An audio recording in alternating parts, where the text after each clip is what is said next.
নমস্কার বন্ধুরা, চলে এসেছি একটা নতুন রেসিপি নিয়ে। এই যে মিষ্টি কুমড়োকে আগে কেটে নিয়েছি, খোসাটা পরিষ্কার করে নিয়েছি, নিয়ে এবার গ্রেটার করে নিচ্ছি। গ্রেটার থেকে ছোটো ছোটো করে গ্রেটার করে নিলাম। নিয়ে এইবার এটাকে দেখো, এইভাবে আমি ছোটো ছোটো চিড়ে চিড়ে হয়, খুব সুন্দর হয়। এই যে গ্রেটার দিয়ে ভালো করে কুমড়োটাকে ঝিরিঝিরি করে নিলাম।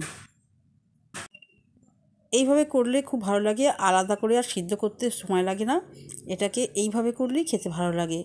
দেখো, হয়ে গেছে। খুব সুন্দর একটা টেস্টি রেসিপি। তোমরা যদি করো, এরকম করে খেতে পারো, খুব সুন্দর খেতে লাগে। এই সব হয়ে গেছে। কি সুন্দর কালারটা দেখতে লাগছে, দেখো মিষ্টি কুমড়োর কালারটা কি সুন্দর। এইবার আমি তাও একটা কড়া নিয়েছি, কড়াতে 1 চামচের মতো, 2 চামচ ঘি দিয়েছি, দুবার ধরে দিলাম। দিয়ে ঘিটাতে ঘি গালিয়ে নেব।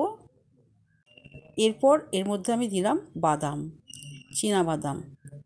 ঘরে আমার বাদাম ছিল, বাদাম দিলাম। দিয়ে ভালো করে নাড়াচাড়া করে বাদামগুলো তুলে নেব। এরপর দিলাম এলাচটা ফাটিয়ে শুধু এলাচের দানাগুলো আমি দিয়ে দিলাম। দারুণ লাগবে কিন্তু। এলাচের দানা দিয়ে ভালো করে খেয়ে ভেজে নিতে হবে। তারপর ভাজা হয়ে গেলে আমি ঝিরিঝিরি করে কাটা মিষ্টি কুমড়ো দিয়ে দিলাম। কি সুন্দর লাগছে কালারটা, কি অদ্ভুত লাগছে দেখো বন্ধুরা। এইভাবে ভাজা ভাজা করে নিতে হবে, যতক্ষণ কাঁচা গন্ধ থাকবে ততক্ষণই কিন্তু ভেজে নিতে হবে, সুন্দর করে ভেজে নিতে হবে। দেখো আমি এরপর ভেজে নিলাম।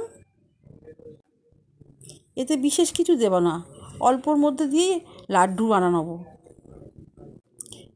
দেখো, এইবার দিলাম একটু এর মধ্যে গুড় দিলাম। চিনি দিলে দেওয়া যেতে পারে, বাতাসা দিলে দেওয়া যেতে পারে, আমি আখের গুড় দিলাম। আখের গুড় দিয়ে লাড্ডুটা খুব দারুণ কিন্তু খেতে লাগবে। ভালো করে নাড়াচাড়া করে নিতে হবে। যেভাবে আমরা নাড়ু বানাই সেইভাবেই সুন্দর করে নাড়াচাড়া করে নিয়ে একটু পাক দিয়ে নিতে হবে আর কি। দেখো, আর একটু গুড় দিয়ে দিলাম যাতে পাকটা ভালো আসে। আঁচটা কমিয়ে দিতে হবে। আমি গ্যাসটা সিম করে দিয়েছি, দিয়ে এইভাবে নাড়াচাড়া করছি যাতে না বসে যায়। দেখো, এবার বাদামগুলো আমি দিয়ে দিলাম, ঘিয়ে ভাজা বাদামগুলো আমি দিয়ে দিলাম। খেতে কিন্তু খুব ভালো লাগবে। আরও নাড়াচাড়া করলাম, সুন্দরভাবে নাড়াচাড়া করতে হবে যাতে না বসে যায়, সেই দিকে লক্ষ্য রাখতে হবে।